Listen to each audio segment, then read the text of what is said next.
June 3ರಂದು ನಡೆಯಲಿರುವ ಪದವೀಧರರ ಕ್ಷೇತ್ರದ ಚುನಾವಣೆಗೆ ಸ್ವತಂತ್ರ ಅಭ್ಯರ್ಥಿಯಾಗಿ ಆರ್.ಎಸ್. ಉದಯ್ ಸಿಂಗ್ ರವರು ಸ್ಪರ್ಧೆ ಮಾಡಿದ್ದು, ಪದವೀಧರರು ತಮ್ಮ ಅಮೂಲ್ಯವಾದ ಮತವನ್ನು ಆರ್.ಎಸ್. ಉದಯ್ ಸಿಂಗ್ ರವರಿಗೆ ನೀಡುವ ಮೂಲಕ ಪದವೀಧರ ಕ್ಷೇತ್ರದ ಅಭಿವೃದ್ಧಿಗೆ ಸಹಕಾರ ನೀಡಬೇಕು ಎಂದು ಕರ್ನಾಟಕ ರಾಜ್ಯ ವೈಜ್ಞಾನಿಕ ಸಂಶೋಧನಾ ಪರಿಷತ್ ರಾಜ್ಯಾಧ್ಯಕ್ಷ ಹುಲಿಕಲ್ ನಟರಾಜುರವರು ತಿಳಿಸಿದರು. ಹೊಸಕೋಟೆ ನಗರದಲ್ಲಿ ಉದಯ್ ಸಿಂಗ್ ಅವರ ಪರವಾಗಿ ಮತಯಾಚನೆ ಮಾಡುವುದರ ಮೂಲಕ ಚುನಾವಣಾ ಪ್ರಣಾಳಿಕೆಯನ್ನು ಬಿಡುಗಡೆ ಮಾಡುವುದರ ಮೂಲಕ ಅವರು ಉದಯ್ ಸಿಂಗ್ ಪರವಾಗಿ ಮತಯಾಚನೆಯನ್ನು ಮಾಡಿ ಮಾತನಾಡಿದರು.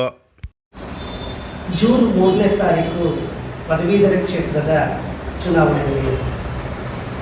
ಇಲ್ಲಿವರೆಗೂ ಕೂಡ ಪದವೀಧರ ಕ್ಷೇತ್ರದ ಚುನಾವಣೆ ಎಲ್ಲಿ ನಡೆಯುತ್ತೆ, ಹೇಗೆ ನಡೆಯುತ್ತೆ ಅಂತ ಹೇಳಿ ಎಷ್ಟೋ ಜನ ಪದವೀಧರರಿಗೆ ಗೊತ್ತಿಲ್ಲ. ಮುಖ್ಯವಾಗಿ ನಾವು ಇಂದಿನ ಇದನ್ನು ಗಣತಿಯನ್ನು ತೆಗೆದುಕೊಂಡ್ರೆ ಒಂದು 65ರಿಂದ 70 ಸಾವಿರ ಜನ ಬೆಂಗಳೂರು ಗ್ರಾಮಾಂತರ, ಬೆಂಗಳೂರು ನಗರ, ಬೆಂಗಳೂರು ದಕ್ಷಿಣ, ಬೆಂಗಳೂರು ಉತ್ತರ, ರಾಮನಗರ ಇಷ್ಟೆಲ್ಲ ಸೇರಿ ಒಂದು 60ರಿಂದ 65 ಜನ ಸಾವಿರ ಜನ ಅಷ್ಟೇ ನೋಂದಣಿ ಮಾಡ್ಕೊಂಡಿರ್ತಾರೆ.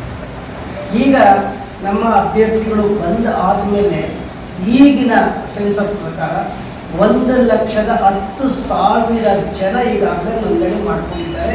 ಇನ್ನು 30,000 ಜನ ವೈಟಲ್ಲಿದ್ದಾರೆ, ಅವರು ಕೂಡ ಆಗ್ತಾರೆ. ಅಂದರೆ ಇಷ್ಟು ಇದರಲ್ಲಿ 1,00,000 ಅಪ್ರಾಕ್ಸಿಮೇಟ್ ಹೇಳ್ತಾ ಇದ್ದೀನಿ, 1,46,000 ಜನ ಪದವೀಧರರು ಈಗ ನೋಂದಣಿ ಮಾಡಿಸ್ಕೊಳ್ಳುವಂಥ ವ್ಯವಸ್ಥೆ ಆಗಿದೆ. ಆ ವ್ಯವಸ್ಥೆಯಲ್ಲಿ ನಾವೆಲ್ಲ ಈ ಚುನಾವಣೆಗಳ ಬಗ್ಗೆ ನಾವೆಲ್ಲ ಅಧ್ಯಯನ ಮಾಡಿದ್ದೀವಿ.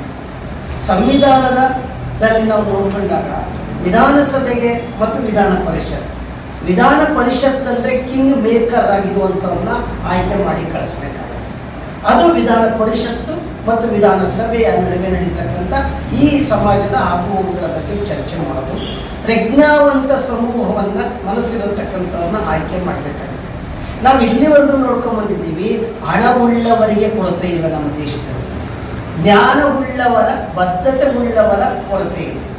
ಆಗ ಜ್ಞಾನವಂತರನ್ನ, ಪ್ರಜ್ಞಾವಂತರನ್ನ ಮೇಲ್ಮನೆಗೆ ಆಯ್ಕೆ ಮಾಡಬೇಕಾಗಿದೆ.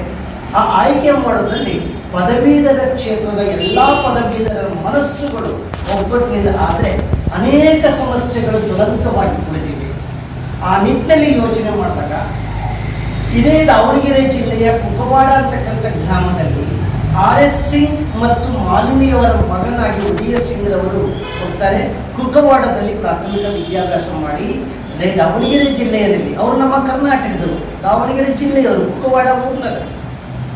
ಆಗ ಅಲ್ಲಿ ದಾವಣಗೆರೆ ಜಿಲ್ಲೆಯಲ್ಲಿ ಪದವಿಯನ್ನು ಗಳಿಸಿದ ಮೇಲೆ ವೃತ್ತಿಯಲ್ಲಿ ಹೈಕೋರ್ಟ್ ವಕೀಲರಾಗಿ ಕೆಲಸ ಮಾಡ್ತಾರೆ.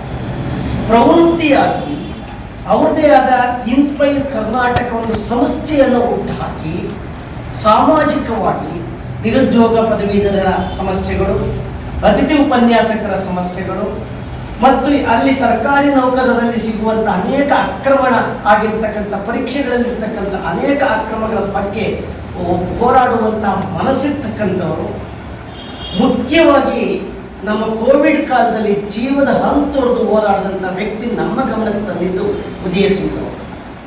ಉದಯ್ ಸಿಂಗ್ ರವರು ಹಣಬಲಕ್ಕಿಂತ ಜನ ಬೆಂಬಲ ಅವರಿಗೆ ಮುಖ್ಯವಾಗಿದೆ. ಎಲ್ಲರನ್ನ ತೋಳತೆಕ್ಕೇರಿ ತೆಗೆದುಕೊಂಡಿದ್ದಾರೆ. ನಾನು ಅವ್ರನ್ನ ಗಮನಿಸಿದಂಗೆ ನಾನು ಲೆಫ್ಟಿಸ್ಟ್ ರೈಟಿಸ್ಟ್ಗಿಂತ ಹ್ಯೂಮನಿಸ್ಟ್ ಮುಖ್ಯ ಅಂತಕ್ಕಂಥ ಮಾನವೀಯತೆಯನ್ನು ಹೊಂದ್ಕೊಂಡಿರ್ತಕ್ಕಂಥ ಉದಯ್ ಸಿಂಗ್ ವೃತ್ತಿಯಲ್ಲಿ ಹೈಕೋರ್ಟ್ ವಕೀಲರಾದರೂ ಕೂಡ ಈಗ ಜ್ವಲಂತ ಸಮಸ್ಯೆಗಳ ಬಗ್ಗೆ ವಿಧಾನ ಪರಿಷತ್ಗೆ ಹೋಗಿ ನಾನು ಕೆಲಸ ಮಾಡ್ತೀನಿ, ನೀವು ಎಷ್ಟೊತ್ತಿನಾಗ ಬೇಕಾದರೂ ನನ್ನ ಆಯ್ಕೆ ಮಾಡಿ ಕಳಿಸಿ, ನಾನು ಕೆಲಸ ಮಾಡಲಿಕ್ಕೆ ತಯಾರಾಗಿದ್ದೀನಿ ಅಂತ ಹೇಳಿ ಒಂದಿಷ್ಟು ಬದ್ಧತೆ, ಪ್ರಾಮಾಣಿಕತೆಯನ್ನು ಹೊಂದಿರತಕ್ಕಂಥ ಉದಯ್ ಸಿಂಗ್ ಅವರನ್ನ ಆಯ್ಕೆ ಮಾಡಬೇಕು, ಇಂಥವ್ರನ್ನ ಕಳಿಸ್ಬೇಕು ಅಂತ ಹೇಳಿ ನಾವೆಲ್ಲ ಸಮಾನ ಮನಸ್ಕರು, ಎಲ್ಲ ಕಾಲೇಜು ಉಪನ್ಯಾಸಕರು, ಇಡೀ ಜಿಲ್ಲೆಯ, ರಾಮನಗರ ಜಿಲ್ಲೆಯ, ಬೆಂಗಳೂರಿನ ಸೆಂಟ್ರಲ್ ಮತ್ತು ಉತ್ತರ ದಕ್ಷಿಣ ಮತ್ತು ಬೆಂಗಳೂರು ಗ್ರಾಮಾಂತರ ಜಿಲ್ಲೆಯ ಎಲ್ಲ ಪದವೀಧರರು ಸಮಾನ ಮನಸ್ಕರು, ಅವರಿಗೆ ನಾವು ಉತ್ತೇಜನ ಕೊಡ್ತಾ ಇದ್ದೀವಿ. ಎಲ್ಲ ಪತ್ರಿಕಾ ಮಿತ್ರರೇ ಬನ್ನಿ, ಪ್ರಜ್ಞಾವಂತ ಸಮೂಹವನ್ನು ನಾವು ಕಳಿಸಿದ್ರೆ, ಮನಸ್ಸನ್ನು ಕಳಿಸಿದ್ರೆ ಅಲ್ಲೊಂದಿಷ್ಟು ಈ ಪದವೀಧರರಿಗೆ ಅವರ ನಿರುದ್ಯೋಗ ಸಮಸ್ಯೆಯನ್ನು, ಇನ್ನೂ ಅನೇಕ ಜ್ವಲಂತ ಸಮಸ್ಯೆಗಳನ್ನು ಪರಿಹಾರ ಮಾಡೋದ್ರಲ್ಲಿ ಅವರು ಮುಂದಾಗ್ತಾರೆ. ನಾವು ಕೇಳೋಕ್ಕೂ ಅನುಕೂಲ ಆಗುತ್ತೆ. ಅಂಥವ್ರನ್ನ ಆಯ್ಕೆ ಮಾಡೋದ್ರಲ್ಲಿ ನಾವೆಲ್ಲರೂ ಕೂಡ ಶ್ರಮ ವಹಿಸಬೇಕಾಗಿದೆ.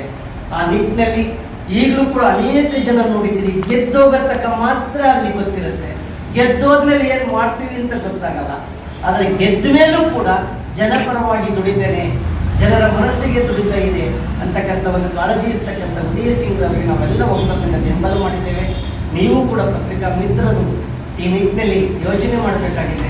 ಅನೇಕ ಸಮಸ್ಯೆಗಳಿವೆ ನೋಡಿ. ಅವರು ಉದಯ ಸಿಂಗ್ ಅವರೇ ಬರಬೇಕಾಗಿತ್ತು, ಏಕೆಂದರೆ ಅವರು ಬಾಟಮ್ ಲೆವೆಲಲ್ಲಿ ಪ್ರತಿ ಪದವೀಧರರ ಮನೆಗಳಿಗೆ ಹೋಗ್ತಾ ಇದ್ದಾರೆ. ಹಾಗಾಗಿ ನಾವು ಸಾರ್ವಜನಿಕವಾಗಿ ಜನರಲ್ಲಿ ಮನವಿ ಮಾಡಿಕೊಡ್ತಾ ಇದ್ದೀವಿ. ಹೊಸಕೋಟೆ ಜಿಲ್ಲೆಯ ತಾಲೂಕಿನ ಇಡೀ ಬೆಂಗಳೂರು ಗ್ರಾಮಾಂತರ ಜಿಲ್ಲೆಯ ಎಲ್ಲ ಪದವೀಧರರು ಇವರಿಗೆ ಒಕ್ಕಲಿನಿಂದ ಇವರು ಪಕ್ಷಾತೀತವಾಗಿ, ಲಿಂಗಾತೀತವಾಗಿ, ಧರ್ಮಾತೀತವಾಗಿ ಶ್ರೇಷ್ಠತೆಯ ಸ್ಥಾನದಲ್ಲಿ ಹೋರಾಡುವಂಥ ಸಮಾನ ಮನಸ್ಕ ಉದಯ ಸಿಂಗ್ ಅವ್ರನ್ನ ನಾವು ಆಯ್ಕೆ ಮಾಡಿದ್ದೀವಿ. ಅಭ್ಯರ್ಥಿಯಾಗಿ ನಿಂತ್ಕೊಳ್ತಾ ಇದ್ದಾರೆ. ಅವ್ರನ್ನ ಆಯ್ಕೆ ಮಾಡೋಣ, ಸದೃಢ ಸಂಕಲ್ಪ ಮಾಡೋಣ, ಅವ್ರನ್ನ ಆಯ್ಕೆ ಮಾಡಿ. ಉದಯ ಸಿಂಗ್ರವರ ಏಕೈಕ ಧ್ಯೇಯ ಏನು ಅಂದರೆ ನಿರುದ್ಯೋಗ ಪದವೀಧರರಿಗೆ ಕೆಲಸ ಕೊಡುವಂಥದ್ದು ಅವರ ಗ್ಯಾರಂಟಿಯ ಯೋಜನೆ. ಅವರ ಗ್ಯಾರಂಟಿಯ ಯೋಜನೆಯಲ್ಲಿ ಪ್ರಮುಖವಾಗಿರೋದು, ನಾವು ಯೋಚನೆ ಮಾಡ್ತೀವಿ, ಒಬ್ಬ ಕಳ್ಳ ಜೈಲಲ್ಲಿದ್ದು ಕೂಡ ವೇತನ ತೆಗೆದುಕೊಳ್ತಾನೆ. ಒಬ್ಬ ಏನೋ ಗೊತ್ತಿಲ್ಲದಲೇ ಇರ್ತಕ್ಕಂಥ ಒಂದು ಮೊಬೈಲ್ ಇಟ್ಕೊಂಡಿದ್ರೆ ₹100 ದುಡಿತಾನೆ. ಆದರೆ 3-4 ಪದವೀಧರಗಳು ಮಾಡಿರುವಂಥವ್ರು ಈಗ ನಿರುದ್ಯೋಗ ಸಮಸ್ಯೆಯನ್ನು ಎದುರಿಸ್ತಾ ಇದ್ದಾರೆ. ಫಸ್ಟ್ ಅವರಿಗೆ ಆ ಸಮಸ್ಯೆಯನ್ನು ನಾವು ಹೋಗಲಾಡಿಸುವಂಥದ್ದು ಅವರ ಧ್ಯೇಯ ಆಗಿದೆ.